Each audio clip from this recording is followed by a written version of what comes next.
real difficulty lies opportunity. Faith is taking the first step even when you don't see the whole staircase. One thing people never talk about is the real cost of opportunity. Some can be quick to say opportunity cost and never elaborate on it any further. But what is a cost when you already struggle to make ends meet? What is an opportunity when it's never affordable? There are many Black people alive who must think of these questions. There are those who have even pondered these thoughts and still taken leaps of faith. There are not many of us who know of a brother, uncle, sister, or cousin who have been truly successful at such a leap. There are those relatives who have spoken doubt or caution about such plans. They've told you to quit because they know of one who was successful, but that's still a long shot for so many of us. Maybe they know of someone who's leaped and never walked the same after, that returned back home from chasing that big dream, only now to be employed at the local Foot Locker. Many people see opportunity as black and white. The ultimate measure of a man is not where he stands in moments of comfort and convenience, but where he stands at times of challenge and controversy. I'm Tor'i Brooks. Some know me as Tor'i or even Bionic. I was born in Saginaw, Michigan, about 2 hours from Grand Rapids. I spent the first 6 years of my life in that city. It's one that is still very segregated to this day. It's one of those places that has a right and wrong side of the tracks, literally. My family and I went through some crazy things in that city. Police harassment, family members selling drugs, abusive households, child abduction, sexual assault, and even murder. Some crazy things, man. My grade school was predominantly Black. In first grade, I only had one white girl in my class. I'm pretty sure I had a crush on her. But then my mom got a call that there was opportunity for us to live in Grand Rapids. She took it. It was a big deal for her and us. That's a golden ticket and a candy bar for a single Black mom. The schooling curriculum was more advanced. There was better access to jobs. And overall, it was someplace we could hopefully make it out alive. Not a lot of people get to make it out of Saginaw alive. It's been labeled as one of the most dangerous cities in Michigan. That being said, there will always be a huge shock when two cultures interact. I felt so out of place. I quickly ended up becoming the only Black face in my classrooms. I ended up having language differences with white peers who all spoke differently from myself. They didn't get the way I spoke, the way I dressed, or the way I cut my hair. Man, I even got in trouble for my haircuts at school. In Saginaw, they think my graphics were dope. In Grand Rapids, it could get me benched on the court or suspended in school. I was transplanted from one reality bubble to this Twilight Zone city that was vastly different from my birthplace. I found myself forced to live alongside those who would never truly know where I had just come from. Or maybe they knew, but would never truly have to experience it or know how it stayed with me. I will always know that ultimately there were people out there who were just being left to somehow figure it out or exist without opportunities coming to them.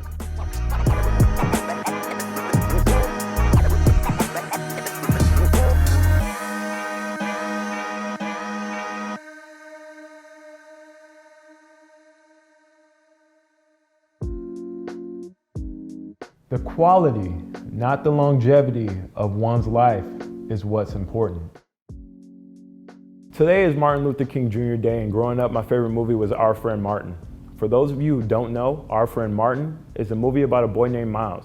I really identify with him. He's very carefree and loves playing ball. His best friend Randy is white, and his friend Maria is Latina. It mirrored my experience in GR, where I saw people of different backgrounds mingling together. Miles and his friends went on a field trip to MLK's home, and they opened up a door that leads to a time-traveling quest to past and alternate timelines. Alongside MLK himself, Randy and Miles experienced the Montgomery bus boycott, the Birmingham riot of 1963, and the March on Washington. I love this movie so much that I brought it to class to share. I wanted my classmates to learn more about MLK, more about Black people and our history. It gave a different perspective on MLK versus what was taught in most school in their curriculum. Growing up in Colorville, which was still vastly white, but not as affluent as areas around the Ken District, it was a shift from my times in Saginaw. Having friends who had personal basketball hoops, being able to actually use baseball bats and mitts when you play outside is a game changer if you ask me, and some don't even realize it. Even smooth pavement wasn't always a guarantee in the places I played in Saginaw. I would visit just about every summer though. I distinctly remember visiting my grandfather. He was a man who loved stories, whether he was watching them or telling them. My grandfather would tell me about his time where he was a part of the original Bad News Bears, and about how he worked for the Heinz Company and secretly changed their recipe to what it is now. Through all the stories he told me, I realized how disgruntled he was. A man who had creativity, drive, and spirit, but no door for opportunity to knock at. That there were all these moments he was proud of, but for every highlight, he had a dozen downfalls. For all he brought to the table, he was a man who really was only shown one path in life. Throughout the adversity I faced coming up in a place very different from myself, I was able to succeed in the classroom and in athletics, becoming an accomplished basketball player, winning an all-conference award, an all-area award, a district championship with my team, and even being invited to a Bank Hoops all-state camp all before graduating. In my only year as a senior in the sport of track and field, I went on to become my school record holder in the high jump, which still stands to this day. I won 2 team state championships, became a New Balance All-American, won a New Balance team national title, and won an individual Nike national championship. Again, all before graduation. Change does not roll in on the wheels of inevitability, but comes through continuous struggle.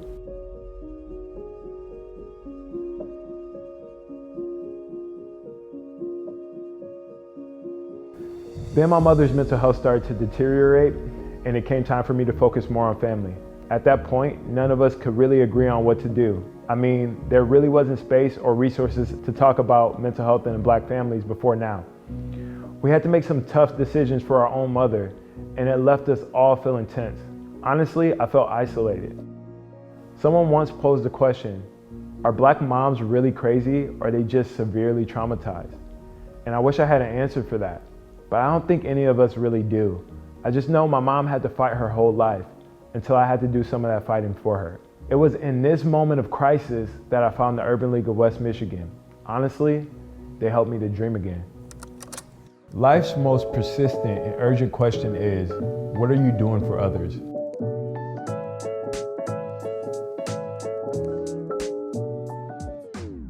I like my work at the Urban League because I got to help others dream again too. I dove headfirst into my work at the league. We had so many cool programs for the kids, like our community garden, or our Girls Rock, or our Urban Fellows. I remember I helped kids design their very own first business ventures, from juice stands to homemade products. What I'm really proud of though was our SOS SON initiative, which stood for Saving Our Sons, Sowing Opportunity Now. It was designed for men just like myself, Black males whom life had robbed of opportunities they could have to succeed. I got to step in and advocate for these men, becoming the bridge that so many of them needed. I showed up for them at their school, at the basketball court, and at their court hearings. We talked about our culture, our history as Black people, where we've come from, and where we're headed. I got to share what I learned in sports, educating them about their bodies, fitness, food, and exercise. I only worked at the Urban League for a year, but looking back, I'm shocked at all the amazing things we accomplished, all the amazing discussions we've tackled, the self-love we were able to instill in these kids, plus the ability to trust in ourselves and trust that opportunities are coming if we keep our eyes open.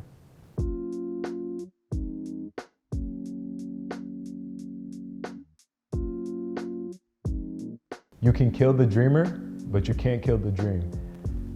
After an amazing year at the Urban League, I took a leap of faith. I moved to LA. I was broke at first, like seriously broke. But soon opportunities started to open up in the fitness industries. I got a job working the front desk at LA's most iconic gym. Soon, I became a personal trainer certified by ISSA. I coach others on health, wellness, create my own programming. One of my biggest achievements at the league was educating kids about nutrition and exercise. And here I was in the fitness capital of the United States doing exactly that and becoming successful at it. Soon, other doors opened for me in the world of modeling, entertainment, and basketball.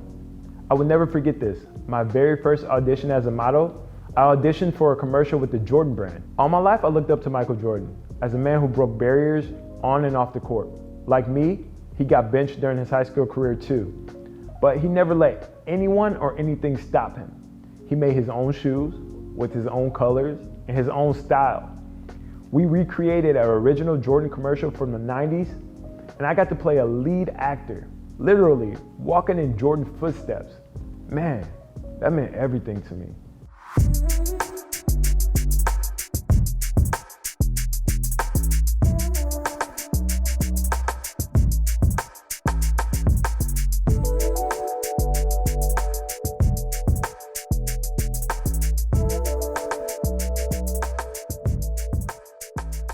That commercial led me back to the court. Afterwards, my influence exploded and many opportunities came knocking as I kept creating innovative basketball content online. I never knew the world of basketball was so large and that there were so many opportunities beyond the NBA. I played in leagues around the United States, Canada, Mexico, China, and Japan. I've been invited to slam dunk competitions, rolling up, hearing people chant my name, Bionic. I even played for the world famous Harlem Globetrotters and toured the world. Playing for the first team to give Black Americans the opportunity to play basketball professionally was a huge moment for me and my family.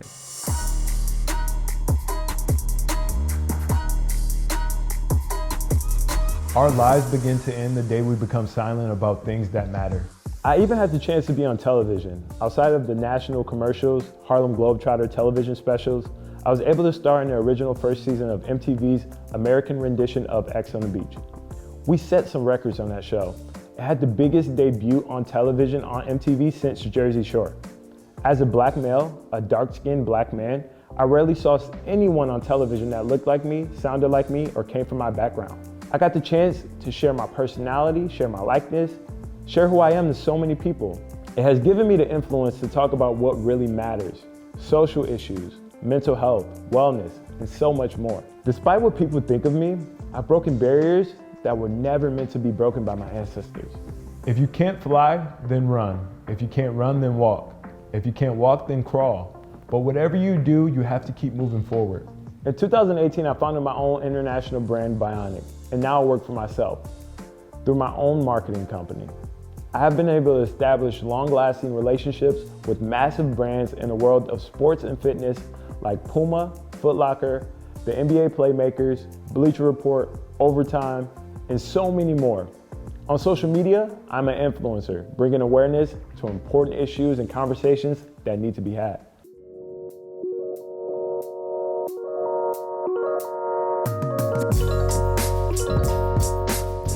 Looking back, I see that I could have easily become another statistic, locked up or shot, if it weren't for the opportunities that I was given and the people who invested in me.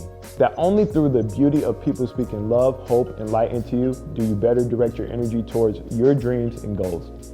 I'm so grateful for those who believed in me and invested in me. To those listening, I want to say, invest in other people in your life. Invest in your neighbor. Invest in a Black-owned business. Invest in the Urban League. Invest in someone today. Sow a little opportunity in the world. Without the Urban League's influence on me, I'm not sure where I will be to this day. There aren't enough words I have to express my gratitude for the Urban League for allowing me to sow opportunity now. Not everybody has been given the same opportunities that I have. There are some who never will. Take my grandfather, for instance. He had been a record-holding ball player in high school. But when I knew the man, he was a good man, but bitter. For many ways, the system had crushed his spirit. Today, his stories inspired me to write my own story. His motivation became my own. In community, I learned that no matter where you come from, or no matter what you've gone through, we all have the ability to be great. We have the ability to do great things. And we are not measured by those great acts, but the courage we gain when striving for that greatness. Once we have the courage to go for opportunities, opportunities will come.